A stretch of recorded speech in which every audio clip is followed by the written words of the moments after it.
오늘 말씀 제목은 하나님 사랑에서 끊을 수 없다. 여러분, 하나님이 우리를 사랑하시고 그렇기 때문에 그 사랑에서 우리를 끊을 수 없다는 사실을 믿으시기를 축원합니다. 사랑하는 성도 여러분, 우리가 신앙생활을 하다 보면 이런 질문들이 생길 때가 있어요. 어떤 질문이냐면, 하나님은 정말 나를 사랑하시는가? 하나님은 정말 나를 포기하지 않으셨는가? 환난과 고난 속에 있는 나를 그럼에도 불구하고 하나님은 계속해서 사랑하시는가? 이런 질문들이 문득 생길 때가 있습니다. 여러분, 이런 질문들이 생깁니까? 안 생깁니까? 저는 생겨요. 저는 때때마다. 그럼 여러분, 이런 질문들이 왜 생길까요? 저는 그 이유를 이렇게 봐요. 우리를 찾아오는 이해할 수 없는 고난, 도저히 해석할 수 없는 일들, 이런 일들이 닥칠 때 우리가 하나님께 질문하는 거예요. 하나님, 정말 나를 사랑하시는 것이 맞습니까?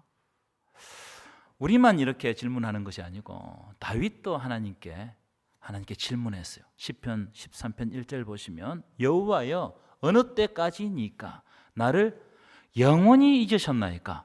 주의 얼굴을 나에게서 어느 때까지 숨기시겠나이까? 다윗은 자기의 상황 속에서 하나님이 자기를 잊으셨다고 생각했어요. 너무너무 고통스러웠기 때문에.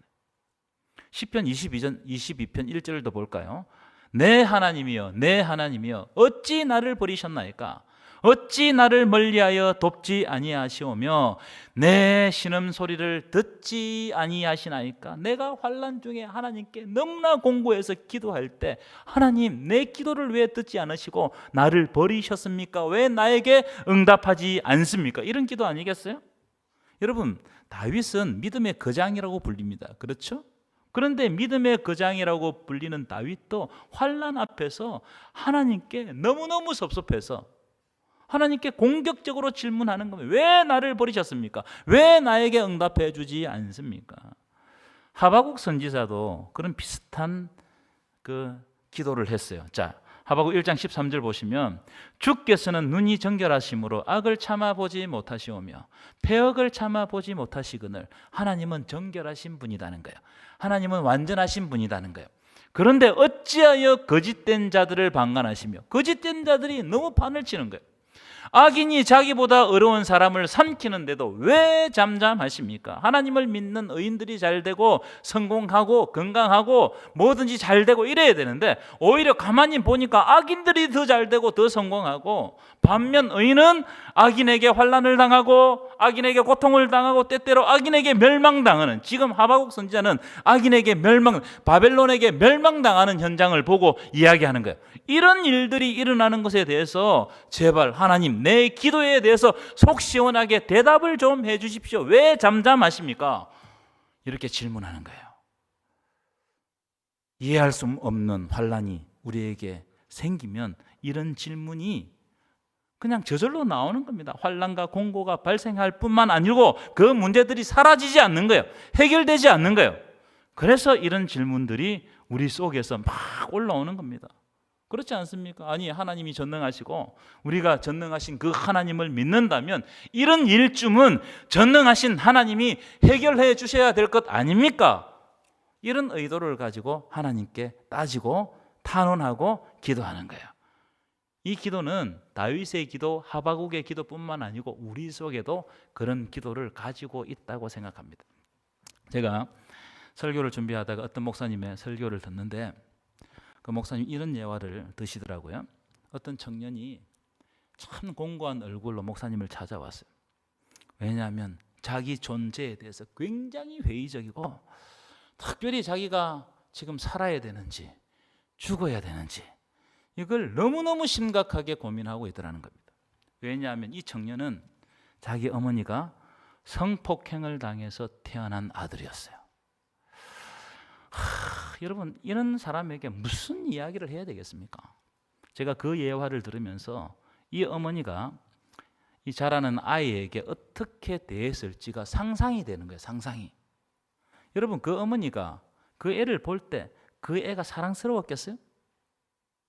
그 아이를 볼 때, 그때 아이를 볼 때마다 그때의 상처가 계속 자기를 괴롭히는 겁니다. 그러니까 애를 키우면서도 좋은 말이 안 나가요. 그렇겠죠? 아마 험한 말을 많이 했을 것이고 아이를 볼 때마다 자기의 신세, 자기의 있는 속에 있는 상처들을 다 아이에게 투사했을 거예요. 나의 불행이 너 때문이다. 이 아이가 어릴 때부터 그런 이야기를 어머니로부터 듣고 자랐다면 이 아이의 마음에 있는 상처가 얼마나 컸겠습니까? 자기 존재에 대한 회의가 느껴지지 않겠냐는 거예요. 자, 여러분 같으면 이 청년에게 어떤 말을 해줄 수 있을까요? 어떤 말을? 제가 이 예화를 들으면서 시편 22편 1절 아까 말씀드렸죠? 내 하나님이여 내 하나님이여 어찌 나를 버리셨나이까? 어찌 나를 멀리하여 돕지 아니하시오며 내 신음소리를 듣지 아니하시나이까? 이 말씀이 딱 떠오르는 거예요.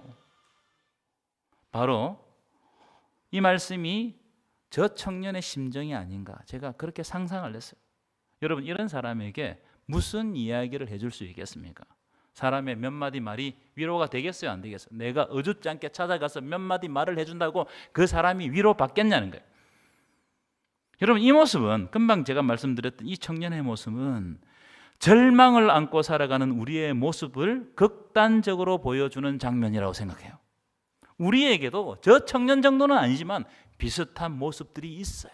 상처받고 깨지고 내가 어떻게 할 수 없는 그러한 모습들이 우리에게도 있다 이 말이에요. 자, 오늘 말씀은 그런 절망을 안고 살아가는 사람들에게 주시는 소망의 말씀이라고 생각합니다. 절망을 안고 살아가는 사람들에게 하나님께서 소망을 주신다. 여러분 오늘 말씀은 이해할 수 없고 해석할 수 없는 일을 당하여서 환난 속에 있는 우리들에게 큰 위로를 주는 말씀입니다. 여러분 이 말씀에서 부활을 발견하시고 이 말씀에서 위로받는 저와 여러분 되시기를 간절히 축원합니다. 자, 먼저 31절을 읽고 말씀을 이어가겠습니다. 31절입니다. 읽겠습니다. 시작. 그런즉 이 일에 대하여 우리가 무슨 말하리요? 만일 하나님이 우리를 위하시면 누가 우리를 대적하리요? 자, 이 말씀에서 가장 중요한 대목은 하나님이 우리를 위하시면, 하나님이 우리를 위하시면. 여러분 하나님이 우리를 위하신다는 말은 이렇게 해석할 수 있다고 생각합니다. 하나님이 우리 편이 되시면, 하나님이 우리를 위해서 싸우시면, 하나님이 우리를 변호하시면, 하나님이 우리를 위해서 행동하시면, 이런 뜻으로 해석 가능한 말씀입니다. 여러분 우리가 때때로 위기를 맞고 환난으로 말미암아 절망 중에 거하고 있다고 할지라도 하나님이 우리의 편 되시고 하나님이 우리를 위해서 싸우시고 하나님이 우리를 변호하시고 하나님이 우리를 위해서 행동하시면 우리는 위기와 절망 속에 빠져 있지 않고 하나님의 능력으로 승리하게 될 줄 믿습니다. 전능하신 하나님이 내 편 되시는데 뭐가 문제냐? 내 편이 없으면 문제가 되죠. 하나님이 내 편이 안 되면 문제가 되는데 하나님이 내 편 되시는데 네가 과연 뭐가 문제냐? 자, 그런 관점으로 31절 다시 보여주시면 이렇습니다. 만일 하나님이 우리를 위하시면 누가 우리를 대적하리요? 하나님이 우리를 위하시면 대적할 자가 있단 말이에요? 없단 말이에요? 대적할 자가 없다. 대적할 자가. 하나님이 우리 편 되시는데 누가 감히 우리를 대적하겠느냐? 두려워할 필요가 없다는 거예요. 여러분 이 말씀을 받고 두려움을 이기시기를 축원합니다. 사무엘상 17장에는 여러분들이 잘 아는 기사가 기록되어 있어요.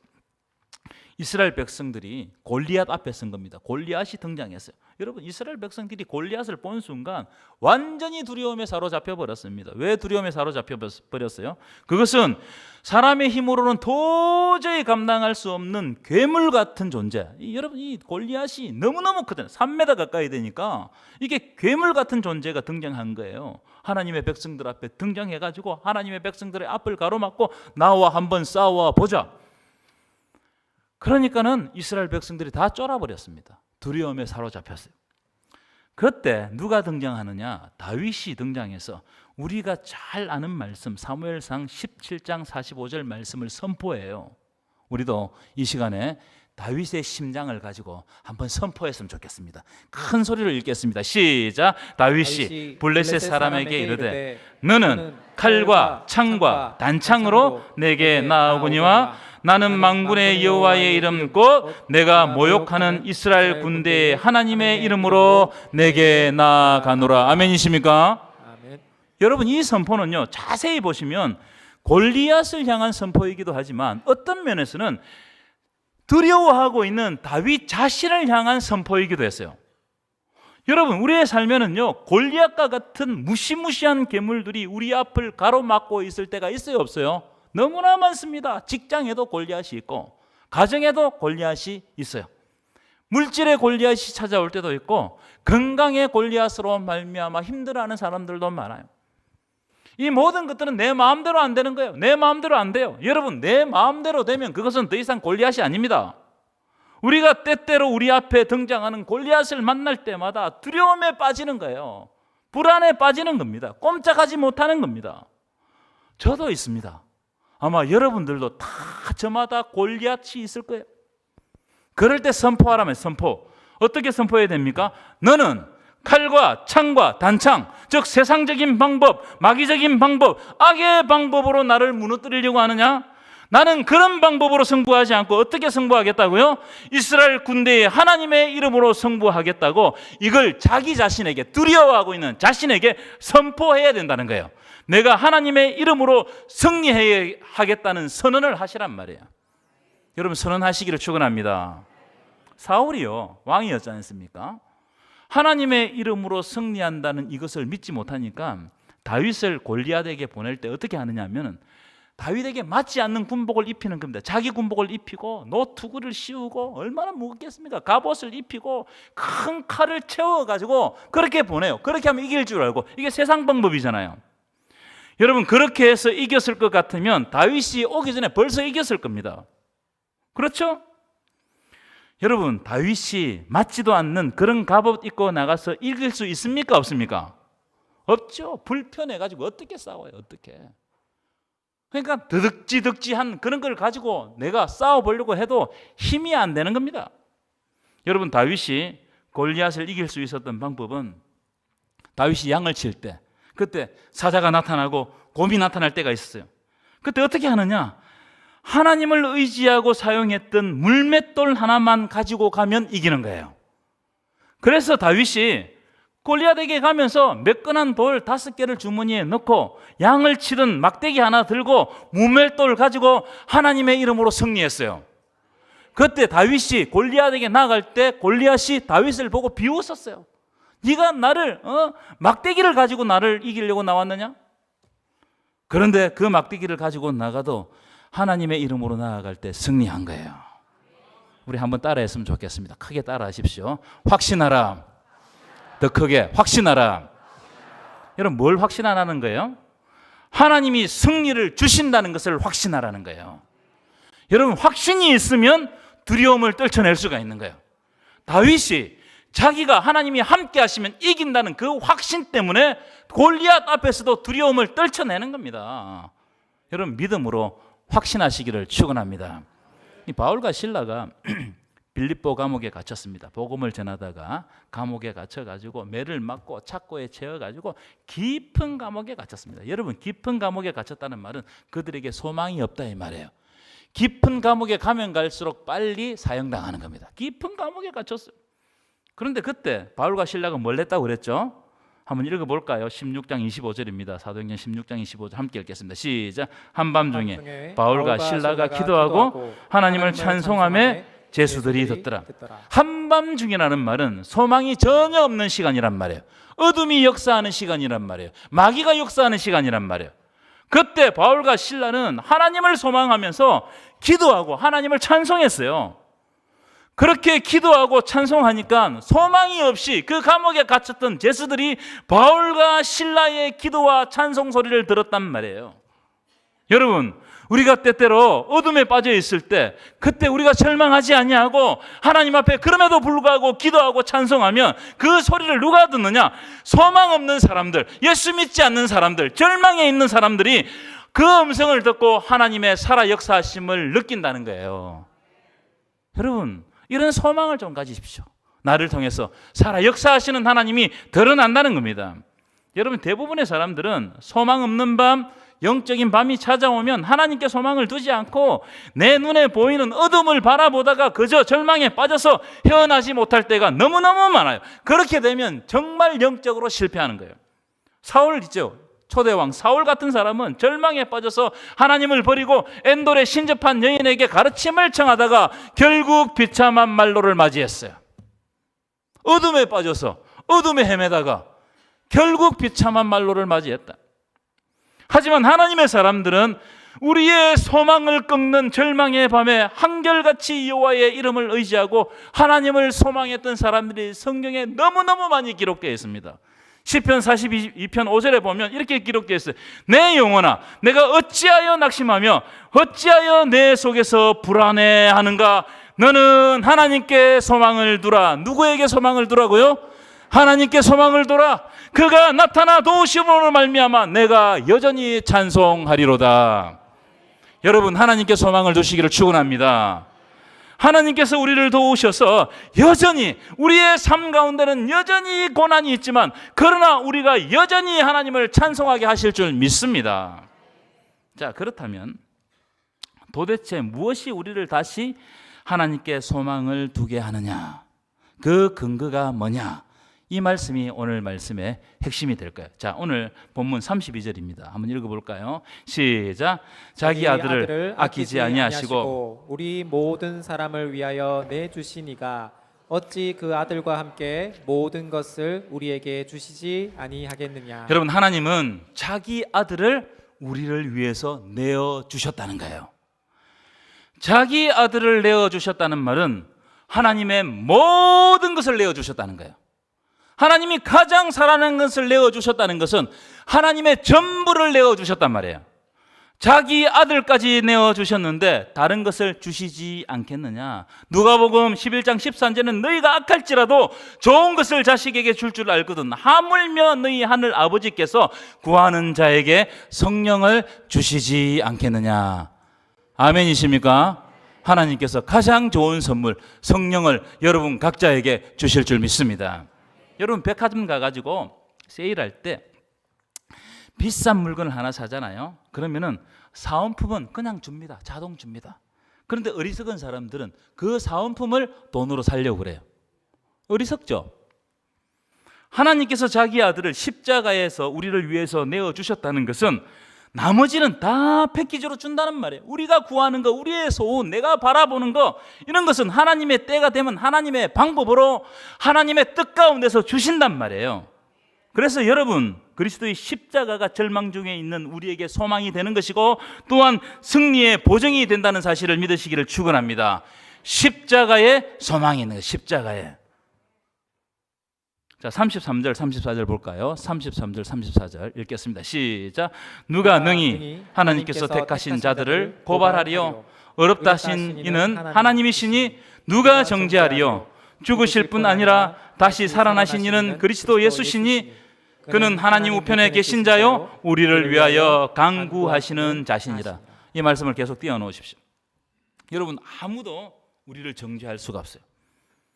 하나님이 우리를 어렵다고 하시는데 누가 과연 우리를 정죄하냐는 거예요. 여러분, 정죄는 마귀가 가장 잘 사용하는 무기입니다. 마귀는요, 어떻게 하느냐? 늘 정죄하고 비아냥거리고 수근수근하고 남의 인격을 모독하고 그래서 이웃과 우리의 관계를 단절시키고 결국 하나님과 관계도 단절시키게 하는 것이 마귀의 목적입니다. 그래서 마귀는 틈을 만드는 거예요. 하나님과 우리의 틈을 만들고 이웃과 관계의 틈을 만들어 가지고 자꾸 이간하는 겁니다. 여러분, 이 세상에 완벽한 사람이 어디 있겠으며 죄 없는 사람이 어디 있겠습니까? 다 죄인들이고 멸망받을 수밖에 없는 존재들입니다. 이 저와 여러분 다 멸망받을 수밖에 없는 존재들이에요. 하지만 우리가 정죄받지 않는 것은 내가 완벽하고 도덕적으로 잘 살아서 정죄받는 것이 아니고 우리를 위해서 그리스도께서 십자가에서 죽으시고 다시 살아나셔서 하나님 우편에서 세상을 통치하시고 우리를 위해서 간구하시기 때문에 우리가 정죄받지 않는 거예요. 우리를 위해서 피 흘리신 예수님도 우리를 정죄하지 않는데 누가 과연 우리를 정죄하겠느냐? 우리를 어렵다고 칭하신 이는 하나님이십니다. 믿으십니까? 하나님은 그리스도의 보혈로 우리를 사셨습니다. 대가를 지불하셨단 말이에요. 그래서 우리는 하나님의 소유, 하나님의 것, 하나님의 백성, 왕 같은 제사장인 줄 믿습니다.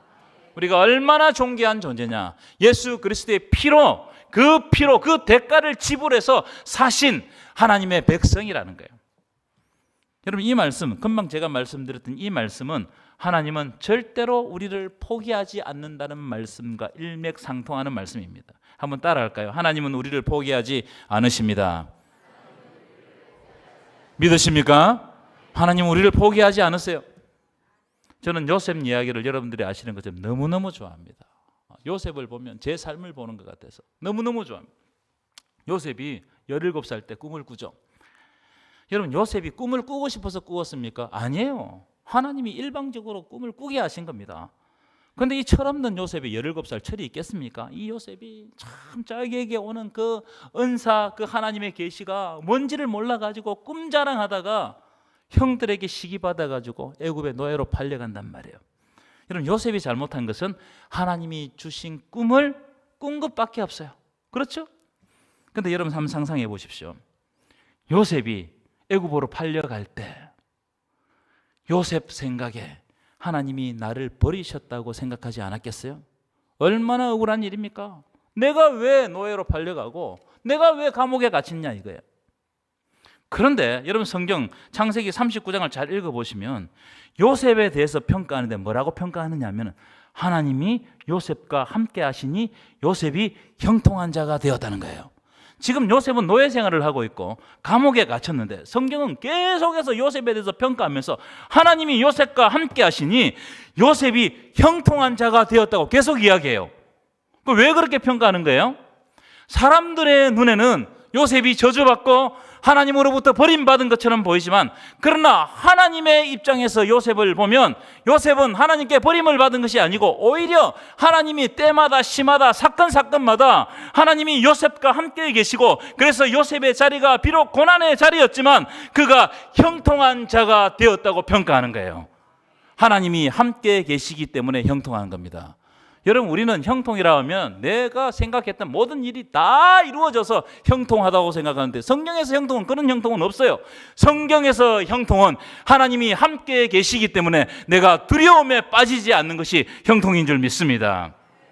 요셉을 정죄하는 사람들이 얼마나 많았습니까? 형들도 정죄했고요, 보디발의 아내도 정죄했고요, 보디발도 정죄해가지고 감옥에 가두어 버렸습니다. 그러나 유일하게 하나님은 요셉을 정죄하지 않고 요셉과 동행하시고 형통한 자로 삼아 주셨어요. 여러분, 이런 복이 여러분에게도 임하기를 간절히 축원합니다. 옆 사람하고 다시 인사할까요? 하나님은 당신을 포기하지 않으셨습니다.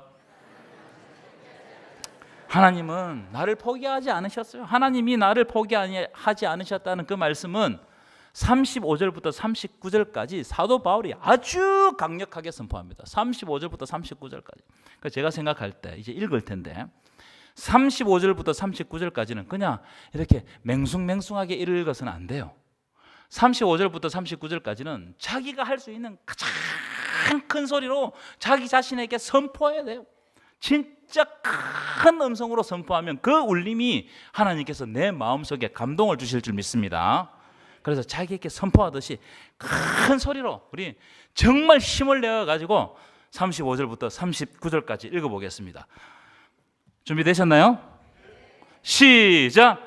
누가 우리를 그리스도의 사랑에서 끊으리요? 환난이나 공고나 박해나 기근이나 적신이나 위험이냐 칼이랴. 기록된 바 우리가 종일 주를 위하여 죽음을 당하게 되며 도살할 양같이 여김을 받았나이다 함과 같으니라. 37절 시작. 그러나 이 모든 일에 우리를 사랑하시는 이로 말미암아 우리가 넉넉히 이기느니라. 내가 확신하노니 사망이나 생명이나 천사들이나 권세자들이나 현재일이나 장래일이나 능력이나 높음이나 깊음이나 다른 어떤 피조물이라도 우리를 우리 주 예수 그리스도 안에 있는 하나님의 사랑에서 끊을 수 없으리라. 아멘이십니까?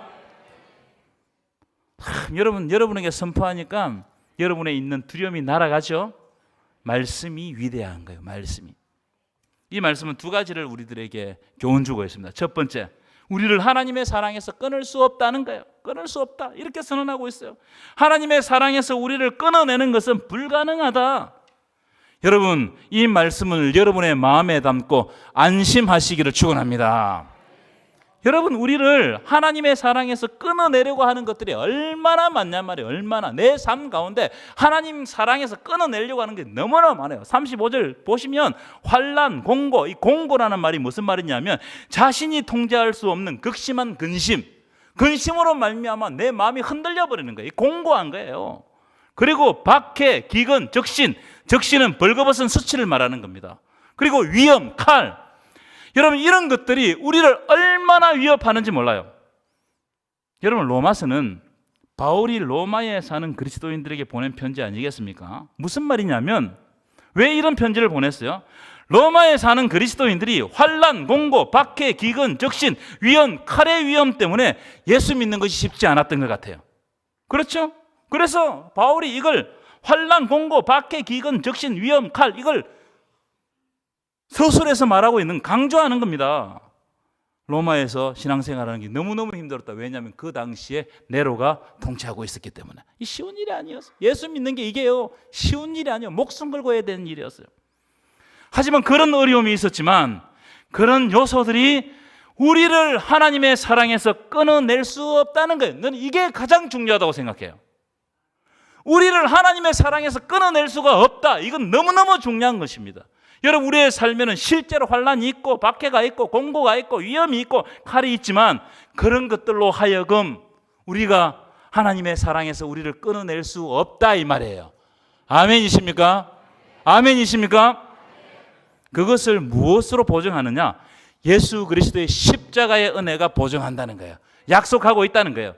자기 아들을 희생시켜서 우리를 구원해 주시고 우리를 사랑하신 하나님이 반드시 우리를 구원해 주시고 끝까지 사랑하신다. 그걸 무엇을 통해서 보여주셨냐?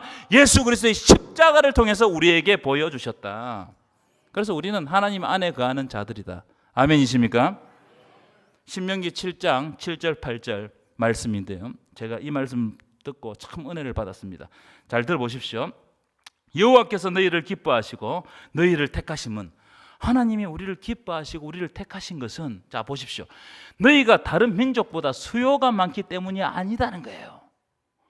오히려 너희는 모든 민족 중에 가장 적다는 것. 너는 연약하고 부족하고 형편없고 능력도 없고 그렇다는 겁니다. 그러면 왜 하나님이 너희를 선택하셨느냐? 8절 보십시오. 여호와께서 다만 너희를 사랑하시기 때문에 너희를 선택하셨다는 거예요. 우리를 사랑하시기 때문에 우리를 선택하셨다는 거예요. 그래서 하반절 보십시오. 자기의 권능의 손으로 너희를 인도하여 바로의 손에서 속량하셨다, 구원하셨다, 구속하셨다, 우리를 인도하셨다, 이 말입니다. 여러분, 하나님이 우리를 선택하신 것은 우리가 잘났기 때문에, 능력이 있기 때문에 선택한 게 아닙니다. 하나님이 우리를 선택하신 것은 하나님께서 일방적으로 사랑하시는 그 사랑 때문에 우리를 선택해서 구원해 주셨습니다. 그래서 오늘 본문 보십시오. 내가 확신하노니 사망이나 생명이나 천사들이나 권세자들이나 장래일이나 현재일이나 높음이나 깊음이나 다른 어떤 피조물이라도 우리를 우리 주 예수 그리스도 안에 있는 하나님의 사랑에서 끊을 수 없느니라. 이것을 십자가를 가지고 보증해 주시고 약속해 주셨다는 거예요. 그래서 여러분 안심하시기를 축원합니다. 하나님은 여러분을 사랑하십니다. 옆 사람과 마지막으로 인사 나눕시다. 하나님은 당신을 사랑하십니다. 하나님은 우리를 사랑하십니다. 여러분, 우리를 하나님의 사랑에서 절대로 끊을 수 없다는 사실을 확신하고 안심하시기를 축원합니다. 두 번째 37절 보면 이렇게 돼요. 넉넉히 이기게 하신다. 어떻게 이기게 하신다고요? 빠듯하게 이기는 게 아니고 충분하게 넉넉히 이긴다는 겁니다. 요한복음 16장 33절 보시면 세상에서 너희가 환난을 당하나 담대하라, 내가 세상을 이기었노라. 여러분, 예수님이 부활하심으로 말미암아 이미 세상을 이기신 줄 믿습니다. 그래서 우리가 세상에서 때때로 환난을 당하나 담대하라, 담대하라는 겁니다. 왜냐하면 우리는 예수께서 이미 이겨놓으신 그 승리를 누리며 살기 때문에 담대하라, 쫄지 마라. 여러분 담대하시기를 축원합니다. 하나님이 아담에게 약속하신 내용이 있어요. 창세기 3장 15절 보여주시면 이거를 원복음이라고 그러는데, 여기 보면 여자의 후손은 예수님입니다. 예수님은 뱀의 머리를 상하게, 여자의 후손은 뱀의 머리를 상하게 한다는 겁니다. 사탄의 머리를 깨부신다는 겁니다. 하지만 뱀은 어떻게 하느냐? 사탄은 그의 여자의 후손의 발꿈치만 상하게 한다는 겁니다. 다시 말하면 이 말씀은, 이 싸움은 이미 이긴 싸움이라는 거예요. 그것을 확정해 주는 것이 십자가란 말이에요. 여러분, 뱀이요, 예수를 죽이려고 얼마나 노력했는지 모릅니다. 그래서 십자가에서 결국 예수를 죽이잖아요. 그러나 십자가에서 예수님이 죽으신 것은 발꿈치만 상하는 것에 불과하다 이 말이에요. 왜요? 예수 그리스도께서 부활하심으로 말미암아 뱀의 머리를 깨부시고 사망의 권세를 이기시고 부활하시고 온전한 승리를 하셨기 때문입니다. 믿으십니까? 우리도 똑 마찬가지예요. 우리가 이 세상에서 환난을 당하는 것은 우리의 발꿈치만 상하는 거예요. 우리의 머리가 상하는 게 아니란 말이에요. 그래 걱정하지 말라는 겁니다. 우리가 예수 그리스도의 부활을 믿기 때문에 예수 그리스도께서 뱀의 머리를 부시고 반드시 승리하신 것처럼 우리도 승리하게 하신다는 겁니다. 그래서 넉넉히 이기게 하신다. 따라합시다. 넉넉히 이깁니다. 이걸 확신하라는 거예요. 넉넉히 이긴다. 여러분, 넉넉히 이기는 것을 알면 쫄지 않고 두려움에 빠지지 않습니다. 그래서 여러분, 이번 한 주 살아가실 때 영적으로 가슴을 좀 펴고 담대하게 하나님과 동행하면서 십자가를 향해서 살아가시기를 축원합니다. 하나님이 넉넉히 이기게 하실 줄 믿습니다. 결론입니다. 여러분, 이번 한 주 예수께서 이미 이겨놓으신 승리를 누리시기를 축원합니다. 하나님 우리를 끝까지 사랑하시고 우리를 하나님 사랑 안에서 끊을 수 없다는 사실을 자기 자신에게 선포하시고 안심하시기를 간절히 축원합니다.